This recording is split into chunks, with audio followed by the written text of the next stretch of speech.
உன்னையே கண்டுபிடிக்க நீயே யோசித்துப் பார் பிளேட்டோ. பிளேட்டோ கூறுகிறார், நீ மற்றவர்களை நகலெடுப்பதை நிறுத்தும்போதுதான் நீ யார் என்பதை உண்மையிலேயே புரிந்துகொள்கிறாய். உன் சொந்த எண்ணங்கள், நம்பிக்கைகள் மற்றும் முடிவுகளை உருவாக்கத் தொடங்கு. மற்றவர்கள் சொல்வதை, நினைப்பதை அல்லது எதிர்பார்ப்பதை நீ எப்போதும் பின்பற்றினால், உன் அடையாளம் அவர்களால் வடிவமைக்கப்படுகிறது, உன்னால் அல்ல. உன்னையே கண்டுபிடிப்பது என்பதன் அர்த்தம் உன் மதிப்புகளை அறிந்து கொள்வது. நீ என்ன நம்புகிறாய் என்பதை அறிந்து கொள்வது. வாழ்க்கையில் உனக்கு என்ன வேண்டும் என்று தெரிந்து கொள்வது. கூட்டத்தை குருட்டுத்தனமாக பின்பற்றாமல், சுதந்திரமாக சிந்திப்பதன் மூலம் மட்டுமே அதை கண்டறிய முடியும். உதாரணங்கள். 1.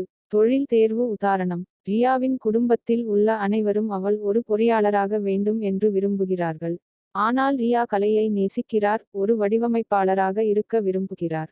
அவள் தன் குடும்பத்தின் எதிர்பார்ப்புகளை பின்பற்றினால், அவள் வேறொருவரின் வாழ்க்கையை வாழ்கிறாள். ஆனால் அவள் தனக்காக சிந்திக்கும்போது, அவளை மகிழ்ச்சியாகவும் நிறைவாகவும் ஆக்குவது பற்றி, அவள் தன் உண்மையான பாதையை காண்கிறாள். சுதந்திர சிந்தனை அவளுக்கு அவளுடைய உண்மையான அடையாளத்தை கண்டறிய உதவியது. 2. நட்பு உண்மைக்குறி சகாக்களின் அழுத்தம் உதாரணம். ராகுலின் நண்பர்கள் புகைப்பிடிக்கத் தொடங்குகிறார்கள். அவர்கள் அவரை அது அருமையாக இருக்கிறது என்று கூறி, அவரை சேரும்படி கட்டாயப்படுத்துகிறார்கள். அவர் சிந்திக்காமல் அவர்களை பின்தொடர்ந்தால், அவர் தனது மதிப்புகளை இழப்பார். ஆனால் அவர் தனக்காக யோசித்து, இது எனக்கு சரியல்ல என்று சொன்னால், அவர் தனது வலிமையையும் குணத்தையும் கண்டுபிடிப்பார். மற்றவர்களை கண்மூடித்தனமாக பின்பற்றாமல் இருப்பதன் மூலம் அவர் உண்மையில் யார் என்பதை கண்டுபிடிப்பார். 3. சமூக ஊடக எடுத்துக்காட்டு. சமூக ஊடகங்கள் சில அழகு தரநிலைகள், வாழ்க்கை முறைகள் மற்றும் கருத்துக்களை காட்டுகின்றன.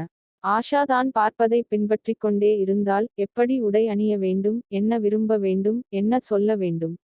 அவள் மற்றவர்களின் நகலாக மாறுவாள். அவள் நின்று, நான் உண்மையில் என்ன விரும்புகிறேன், நான் எதை நம்புகிறேன் என்று யோசிக்கும்போது, அவள் தன் உண்மையான சுயத்தை கண்டறியத் தொடங்குகிறாள். 4. பணியிட உதாரணம். வேலையில், அமீர் நன்மை பயக்காது என்று உணரும் ஒரு கருத்தை அனைவரும் ஆதரிக்கிறார்கள். அவர் அதை மறுபரிசீலனை செய்து, வித்தியாசமான கண்ணோட்டத்தை பணிவுடன் வெளிப்படுத்துகிறார். இந்த சுதந்திரமான சிந்தனை அவரது உண்மையான குரலையும் நம்பிக்கையையும் காட்டுகிறது. 5. ஒழுக்க உதாரணம். வகுப்பில் ஒரு மாணவனை ஒரு குழு கேலி செய்கிறது. பெரும்பாலானவர்கள் யோசிக்காமல் இதில் இணைகிறார்கள். ஆனால் ஒரு மாணவி கொடூரத்தை விட கருணையை பிரதிபலிக்கிறாள். அந்த தருணம் அவளுடைய உண்மையான குணத்தை வெளிப்படுத்துகிறது. சுருக்கமாக, பிளேட்டோ இதன் பொருள். சமூகம், நண்பர்கள் அல்லது குடும்பத்தினர் உங்களை வரையறுக்க அனுமதிக்காதீர்கள். உங்களுக்கு எது சரியானது மற்றும் அர்த்தமுள்ளதாக இருக்கிறது என்பதை புரிந்துகொள்ள உங்கள் மனதை பயன்படுத்துங்கள்.